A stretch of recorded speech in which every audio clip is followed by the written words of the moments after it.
రాష్ట్ర ప్రభుత్వం అమలు చేస్తున్న సంక్షేమ అభివృద్ధి కార్యక్రమాల విజన్ ను ప్రతిబింబించేలా 77వ గణతంత్ర దినోత్సవ వేడుకలను జిల్లా స్థాయిలో ఘనంగా నిర్వహించాలని ఇన్ఛార్జి జిల్లా collector joint collector Y Meghaswaroop అధికారులను ఆదేశించారు.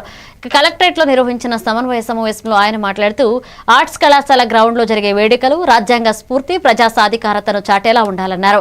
ప్రభుత్వ ప్రాధాన్యతలకు అనుగుణంగా శకటాల ప్రదర్శన వివిధ శాఖల స్టాల్స్ ఏర్పాటు చేయాలని సూచించారు. పరేడ్ జాతీయ జెండా ఆవిష్కరణ సాంస్కృతిక కార్యక్రమాలు క్రమబద్ధంగా నిర్వహించాలని అన్ని శాఖలు సమన్వయంతో పనిచేయాలన్నారు. అవార్డుల ఎంపికలో ఉత్తమ ప్రతిభ కనబరిచిన వారిని సిఫారసు చేయాలని స్పష్టం చేశారు.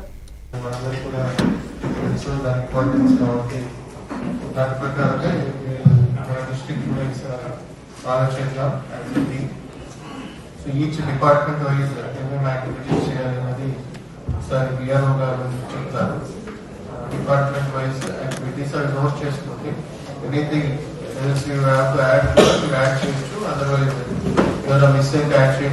ఇంకా ఎక్స్ట్రా కూడా ఏమన్నా డౌట్స్ కానీ ఏమన్నా థింగ్స్ ఉంటే వీళ్ళు sort it out. Parade inspection ఉంటుంది, ఆ తర్వాత కల్చరల్ యాక్టివిటీస్